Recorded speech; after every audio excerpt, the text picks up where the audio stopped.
चुका है 1 बजे की पहली बिग ब्रेकिंग का रुख करेंगे। कानपुर में हिंसाग्रस्त इलाके में कानपुर नगर निगम का ट्रक और बुलडोजर पहुंचा। सड़क किनारे पड़े ईंट पत्थरों को बटोरने का काम शुरू हो गया है। सड़क पर फैले ईंट पत्थरों को जेसीबी की मदद से हटाया जा रहा है। फॉरेंसिक टीम के सबूत इकट्ठा करने के बाद अब इन पत्थरों को भरा जा रहा है। बुलडोजर देख इलाके में खौफ का माहौल है। अगली बिग ब्रेकिंग का रुख करेंगे। कानपुर में हिंसा की जांच के लिए क्राइम सीन इन्वेस्टिगेशन की टीम भी अब मौके पर पहुंची। इन्वेस्टिगेशन की टीम ने हिंसा के समय मौजूद पुलिसकर्मियों से पूछताछ की। साथ ही फॉरेंसिक टीम मौके पर पहुंचकर सबूतों की तलाश का ऑपरेशन शुरू कर चुकी है। साथ ही फोटोग्राफी भी की। इस दौरान क्राइम सीन इन्वेस्टिगेशन की टीम के साथ कानपुर हिंसा की जांच के लिए गठित एसआईटी टीम सदस्य एसीपी त्रिपुरारी पांडे भी मौजूद रहे। अगली बिग ब्रेकिंग का रुख करेंगे। कानपुर हिंसा मामले में पुलिस ने पीएफआई के 3 सदस्यों को गिरफ्तार किया। कानपुर पुलिस कमिश्नर विजय सिंह मीणा ने बताया कि कानपुर हिंसा में पीएफआई के 5 सदस्य शामिल थे, जिनमें से 3 की गिरफ्तारी हो गई है। तीनों आरोपियों को जेल भेज दिया गया है, जबकि एक आरोपी बीमार है, जो कि चलने फिरने में असमर्थ है। वहीं दूसरा आरोपी गायब है। कानपुर हिंसा में पुलिस अब तक 55 आरोपियों को गिरफ्तार कर चुकी है। चौथी बिग ब्रेकिंग का रुख करेंगे। आरबीआई ने आज एक बार फिर रेपो रेट बढ़ाने का ऐलान किया। नए ऐलान के बाद अब रेपो रेट 0.50% बढ़कर अब 4.90% हो गया है। आरबीआई ने रेपो रेट में 50 बेसिस पॉइंट की बढ़ोतरी की। 1 महीने के अंतराल में रेपो रेट लगातार दूसरी बार बढ़ा है। रेपो रेट में बढ़ोतरी से ईएमआई होगी महंगी। आरबीआई गवर्नर ने कहा, महंगाई लगातार बढ़ती जा रही है। रूस और यूक्रेन युद्ध के चलते सप्लाई में दिक्कतों के चलते महंगाई बढ़ी है। अगली बिग ब्रेकिंग का रुख करेंगे। मानसा में सिद्धू मूसेवाला के लिए अंतिम अरदास। अरदास में भारी तादाद में उनके चाहने वाले जुटे। भारी संख्या में फैंस गायक की फोटो छपी टी-शर्ट पहनकर अंतिम अरदास में पहुंचे। भोग समागम में जुटने वाली भीड़ के मद्देनजर सुरक्षा के पुख्ता इंतजाम किए गए। मूसेवाला हत्याकांड में एसआईटी ने अब तक 8 लोगों को गिरफ्तार किया है। वहीं वारदात में शामिल 4 शूटर्स की पहचान का भी दावा किया गया है।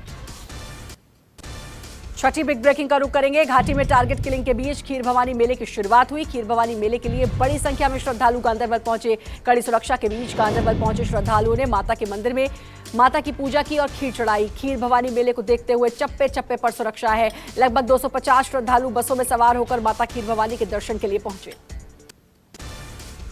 अगली बिग ब्रेकिंग का रुख करेंगे। लखनऊ के पीजीआई इलाके में चौंकाने वाली वारदात देखने को मिली। पबजी खेलने से रोकने पर बेटे ने पिता की लाइसेंस से रिवॉल्वर से मां की गोली मारकर हत्या की।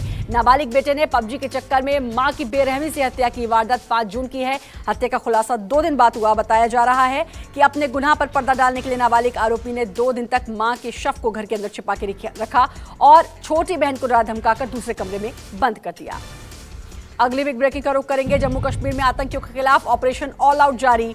24 घंटे में सुरक्षा बलों ने 4 आतंकियों को ढेर किया। सुरक्षा बलों ने कुपवाड़ा में 2 आतंकी मारे, जबकि सोपोर और शोपिया में एक आतंकी मारा गया। मारे गए आतंकियों में 2 पाकिस्तानी आतंकी भी थे। दोनों आतंकी लश्कर तैयबा के थे। भारी मात्रा में गोला बारूद बरामद। 72 घंटे के दौरान करीब 18 आतंकियों और उनके मददगारों को भी गिरफ्तार किया गया। गिरफ्तारियां कठुआ से लेकर कुपवाड़ा में हुई। नवी बिग ब्रेकिंग का रुख करेंगे। दिल्ली के जहांगीरपुरी में एक बार फिर पत्थरबाजी की घटना सामने आई, जिसका एक सीसीटीवी फुटेज भी सामने आया, जिसमें कुछ लोग वाहनों पर पत्थर फेंकते नजर आ रहे हैं। बताया जा रहा है घटना कल देर रात की है। पत्थरबाजी की वजह आपसी झगड़ा बताया जा रहा है। फिलहाल मामले में पुलिस ने 2 आरोपियों को गिरफ्तार कर लिया है।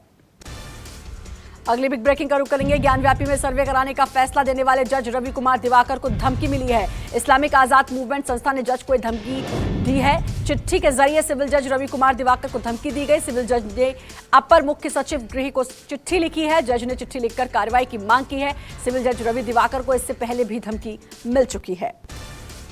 11वीं बिग ब्रेकिंग का रुख करेंगे। शिवलिंग पूजा की मांग पर बैठे स्वामी अभिमुक्तेश्वरानंद ने अनशन की समाप्ति का ऐलान किया। कहा, पूरे देश से साधु संतों को जुटाकर अभियान चलाएंगे। 4 जून को स्वामी अभिमुक्तेश्वरानंद पूजा पाठ का अधिकार मांगते हुए उन्होंने याचिका डाली थी। वाराणसी कोर्ट ने फैसले को सुरक्षित रखा है।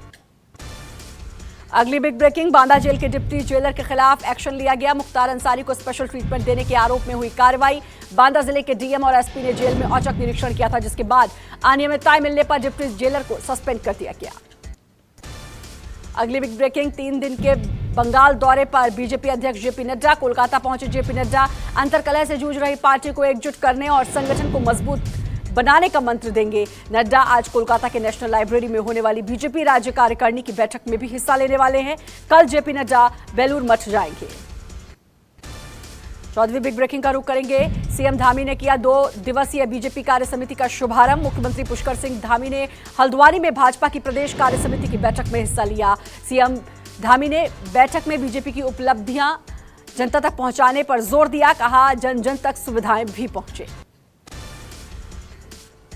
अगली बिग ब्रेकिंग, रक्षा मंत्री राजनाथ सिंह 3 दिन के दौरे पर वियतनाम पहुंचे। राजनाथ सिंह 10 जून तक वियतनाम के दौरे पर रहेंगे। वियतनाम के रक्षा मंत्री से मिलेंगे राजनाथ सिंह। राजनाथ सिंह वियतनाम को 12 हाई स्पीड बोट भेंट करेंगे।